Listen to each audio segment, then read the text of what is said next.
Brand olahraga terbesar di dunia, Adidas dan Puma, lahir dari satu keluarga, dua saudara kandung, satu mimpi, dan satu kota kecil di Jerman. Tapi semuanya hancur oleh pengkhianatan, perang, dan ambisi. Mereka tidak hanya berpisah, mereka menjadi musuh seumur hidup.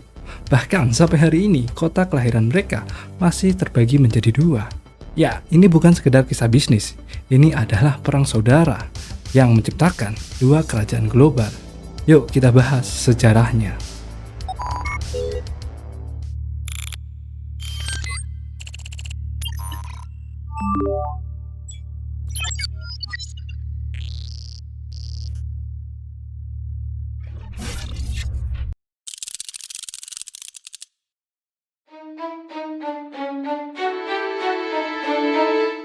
Di sebuah kota kecil di Jerman yang bahkan jarang terdengar namanya, lahir dua saudara, yaitu Adolf Dassler dan kakaknya Rudolf Dassler.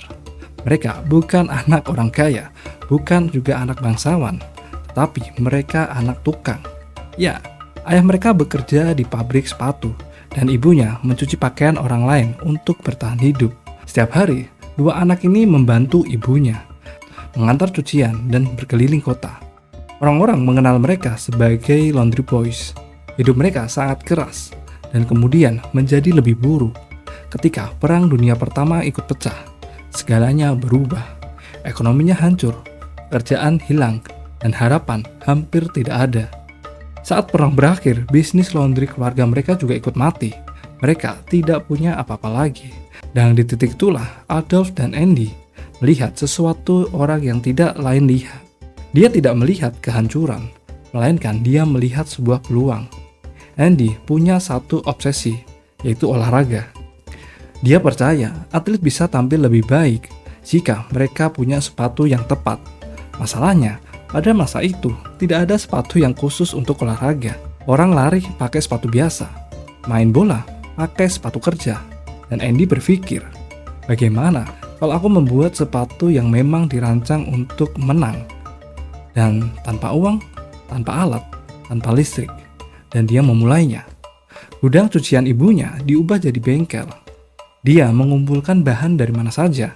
Kulit bekas, tali parasut, dan sisa perlengkapan untuk perang.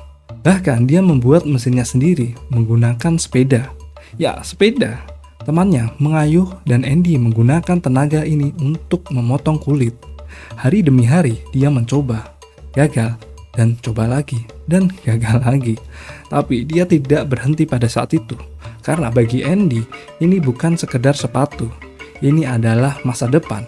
Dan perlahan orang mulai memperhatikannya. Sepatu buatannya berbeda, lebih ringan, lebih kuat, dan lebih nyaman. Atlet lokal mulai memakainya, dan mereka menang. Dan disinilah Rudy masuk. Berbeda dengan Andy, Rudy bukan pembuat, dia penjual. Karismatik, pandai bicara, penuh percaya diri.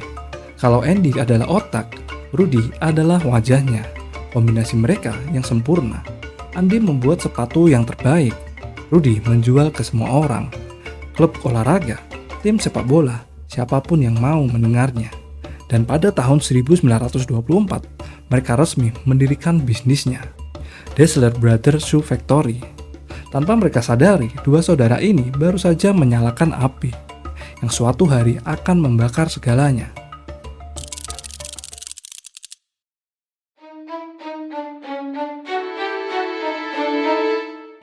Bisnis mereka mulai meledak. Dari bengkel kecil menjadi pabrik yang sungguhan. Pesanan datang bukan hanya dari kota mereka, tapi dari seluruh Jerman. Rudy berkeliling menjual sepatunya. Andy terus menyempurnakan desainnya. Setiap jahitan diperhatikan, setiap detail diuji. Mereka bukan sekedar pembuat sepatu, mereka menciptakan keunggulan. Lalu, sejarah berubah arah. Adolf Hitler naik ke kekuasaan, dan Nazi Party mulai mengendalikan segalanya. Olahraga menjadi alat propaganda, tubuh kuat, disiplin, dan kemenangan. Semua itu dipakai untuk menunjukkan kehebatan Jerman. Dan tiba-tiba, permintaan sepatu olahraga meledak. Bagi bisnis Dassler, ini adalah peluang emas, tapi juga awal dari sesuatu yang jauh lebih gelap. Kedua saudara itu bergabung dengan Partai Nazi, Rudy terang-terangan mendukung. Andy lebih diam, tapi tetap terlibat. Apakah ini pilihan atau paksaan? Dan sampai hari ini tidak ada yang benar-benar tahu. Yang jelas, bisnis mereka berkembang secara pesat dan kemudian datang momen yang mengubah segalanya. Pada tahun 1936, Olimpiade Berlin, acara olahraga terbesar di dunia dan juga panggung propaganda terbesar oleh Nazi. Di tengah semua itu, ada satu nama yang mencuri perhatiannya. Jesse Owens, seorang atlet kulit hitam dari Amerika. Cepat, kuat, dan hampir tak terkalahkan. Masalahnya, dia bertentangan dengan semua yang dipercaya oleh Hitler. Dan disinilah Andy mengambil risiko terbesar dalam hidupnya. Dia pergi diam-diam ke desa atlet mencari Jesse Owens dan membawa sepatu buatannya. Seorang pengusaha Jerman di bawah rezim Nazi mendekati atlet kulit hitam untuk kerjasama. Itu bisa berbahaya, tetapi Andy tetap melakukannya. Dia menunjukkan sepatunya, menjalankan desainnya, dan Jesse setuju. Tanpa kontrak, tanpa uang, hanya satu hal, kepercayaan. Dan kemudian sejarah tercipta. Jesse Owens memenangkan 4 medali emas di depan dunia, di depan Hitler, dan di kakinya sepatu buatan Dassler. Hitler yang mendengar itu, ia cukup marah. Propaganda mereka yang runtuh. Tapi bagi Dassler, persaudaraan ini adalah iklan terbesar dalam sejarah. Nama mereka yang mendunia. Pesanan datang dari berbagai negara. Bisnis mereka melonjak tinggi.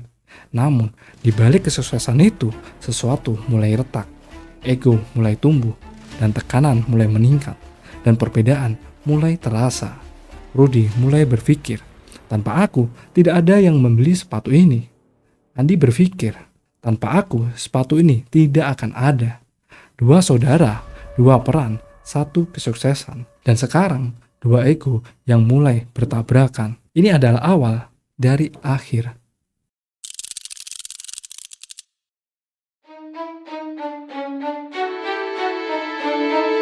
Kesuksesan tidak bertahan lama karena dunia kembali terbakar. Perang Dunia II dimulai, dan seperti semua bisnis di Jerman pada saat itu, pabrik Dassler harus ikut perang. Mereka berhenti membuat sepatu olahraga dan mulai membuat sepatu tentara, peralatan militer, bahkan komponen senjata. Dari mimpi olahraga menjadi mesin perang. Dan disinilah segala sesuatu mulai runtuh. Andy tetap di pabriknya. Dia mengatur produksi dan dia memegang kendalinya. Sementara itu, Rudy dipanggil ke medan perang. Dan disanalah rasa curiga mulai tumbuh. Rudy mulai berpikir, kenapa Andy yang tetap di rumah dan aku yang dikirim ke perang? Apakah dia mencoba mengambil alih semuanya? Curiga berubah menjadi paranoia. Sementara di rumah, ketegangan juga semakin memanas. Bayangkan ini, 2 saudara yang sudah saling tidak percaya tinggal di satu rumah dengan istri mereka, dengan keluarga mereka. Setiap hari bertemu, setiap hari bertengkar. Lalu terjadi satu momen kecil yang mengubah segalanya. Suatu malam, bom dijatuhkan oleh sekutu. Semua orang berlari ke bunker. Andy masuk ke dalam dan berkata, para bajingan itu kembali lagi. Dia mengacu pada pesawat musuh. Tapi Rudy mendengarnya secara berbeda. Dia yakin kata itu ditunjukkan kepadanya dan istrinya. Satu kalimat, satu kesalahpahaman, namun dampaknya menghancurkan segalanya. Sejak saat itu, tidak ada lagi kepercayaan. Tak lama kemudian, Rudy dikirim ke garis terdepan, dan dari sanalah dia menulis surat. Dan dia mengatakan, Andy tidak layak memimpin. Dia ingin istrinya menggantikan posisinya. Andy pun menolak. Dan dari situ, perang saudara benar-benar dimulai. Rudy kemudian melakukan sesuatu yang ekstrim. Dia melaporkan Andy ke pihak Nazi. Diam-diam menuduh Andy menyembunyikan bahan baku, menghambat usaha perang. Akibatnya, Andy ditahan, diinterogasi. Dari saudara menjadi pengkhianatan. Tapi itu belum selesai. Setelah perang berakhir, Jerman runtuh dan tentara Amerika mengambil alih semuanya. Rudy ditangkap. Dia dipenjara selama hampir 1 tahun. Dan di dalam sel, dia memikirkan satu hal. Kenapa aku ada di sini? Lalu dia mendapatkan jawabannya. Tentara Amerika bilang, Mereka mendapatkan laporan dan di pikiran Rudy hanya ada satu nama, yaitu Andy. Dia yakin kakaknya sendiri yang menyerahkannya. Ketika Rudy akhirnya bebas, dia tidak pulang sebagai saudara, dia pulang sebagai musuh. Sementara itu, Andy juga diadili, dituduh mengambil keuntungan dari perang. Dan siapa yang bersaksi melawannya? Yaitu Rudy.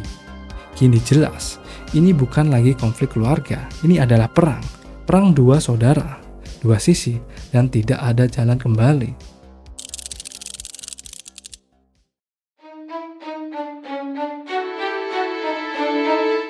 Pada tahun 1948, setelah semua konflik, semua tuduhan, dan semua kebencian akhirnya terjadi, perusahaan mereka dibagi menjadi dua. Tidak ada lagi Dassler Brothers, tidak ada lagi kerjasama. Yang ada sekarang, dua musuh. Adolf Dassler mendirikan Adidas, Rudolf Dassler mendirikan Puma. Dua brand global lahir dari kebencian. Tapi yang paling gila, bukan cuma perusahaan yang terpecah. Seluruh kota ikut terbelah. Kota mereka berubah menjadi medan perang. Di satu sisi sungai ada Adidas, di sisi lainnya ada Puma. Orang-orang tidak hanya memilih pekerjaan, mereka memilih identitas. Kalau kamu kerja di Adidas, kamu tidak bergaul dengan orang Puma. Kalau kamu pakai Puma, jangan coba-coba masuk wilayah Adidas. Bahkan orang melihat sepatunya dulu sebelum menyapa. Kota ini sampai dijuluki kota leher bengkok, karena semua orang menunduk. Melihat sepatu orang lain, sekolah pun terpisah, tempat nongkrong terpisah. Bahkan hubungan cinta bisa dilarang hanya karena sepatu. Ini bukan lagi bisnis, ini perang budaya.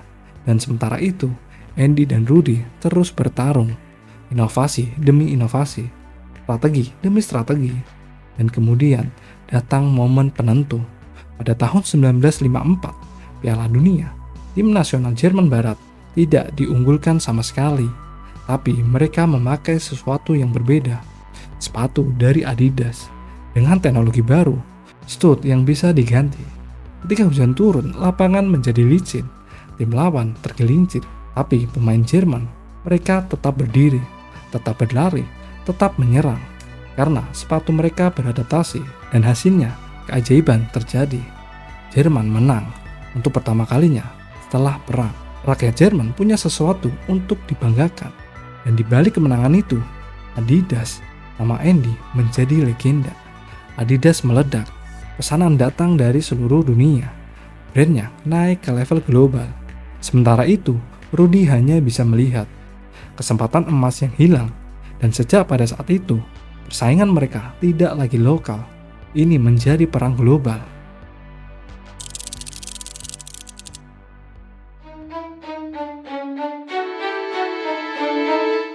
Setelah Piala Dunia 1954, perang tidak berhenti. Ia justru semakin membesar. Adidas dan Puma tidak lagi bertarung di kota kecil. Mereka bertarung di seluruh dunia. Senjata mereka bukan peluru, tetapi atlet, sponsor, dan uang. Mereka mulai memburu atlet terbaik. Siapapun yang menang harus memakai sepatu mereka. Setiap pertandingan menjadi iklan. Setiap kemenangan menjadi promosi, dan perlombaan ini semakin menggila. Tahun 1960-an, uang mulai dibakar. Anak Andy, Horst, dan anak Rudy, Armin, sekarang generasi kedua ikut perang. Mereka tidak hanya melanjutkan, mereka memperparahnya. Sampai akhirnya mereka sadar pada sesuatu. Kalau terus begini, keduanya akan bangkrut. Lalu mereka membuat kesepakatan rahasia. Satu nama tidak boleh disentuh. Pele. Pemain terbaik di dunia, ikon global, kesepakatan yang jelas. Tidak ada Adidas, tidak ada Puma, tidak ada yang boleh mensponsori Pele. Tapi kesepakatan itu tidak bertahan lama. Piala Dunia 1970, semua mata tertuju kepada satu orang, Pele. Dan tiba-tiba dia muncul memakai Puma. Tim Adidas terkejut. Apa yang terjadi? Ternyata Puma diam-diam melanggar kesepakatan. Mereka membayar Pele. Tetapi bukan hanya itu. Sebelum pertandingan dimulai, Pele melakukan sesuatu yang sederhana. Dia meminta wasit untuk menunggu. Lalu dia berlutut dan mengikat tali sepatunya. Selama beberapa detik, kamera fokus penuh. Logo Puma ada di mana-mana. Itu bukan momen biasa. Itu iklan paling sempurna dalam sejarah olahraga. Dan ketika Pele membawa Brasil juara, Puma menang besar. Dan ini adalah balas dendam. Tetapi kemenangan itu datang dengan harga yang mahal. Perang sponsor sudah terlalu jauh. Biaya yang membengkak, keuntungan yang menurun, dan tanpa mereka sadari, ada musuh baru yang jauh lebih berbahaya. Nike, brand dari Amerika, lebih modern, lebih agresif, lebih fokus ke konsumen. Saat Adidas dan Puma sibuk mengalahkan satu sama lain, Nike mengalahkan mereka berdua. Masuk ke tahun 1980-an, situasi yang memburuk, penjualan turun, strategi yang kacau, identitas yang hilang, dan akhirnya sesuatu yang tak terhindarkan terjadi. Kedua perusahaannya hampir bangkrut, bukan karena mereka lemah, tetapi karena mereka terlalu sibuk untuk berperang, sampai lupa siapa musuh sebenarnya.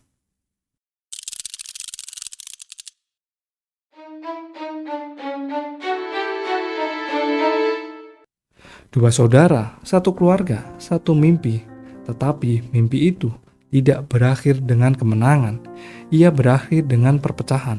Adolf Dassler dan Rudolf Dassler tidak pernah berdamai.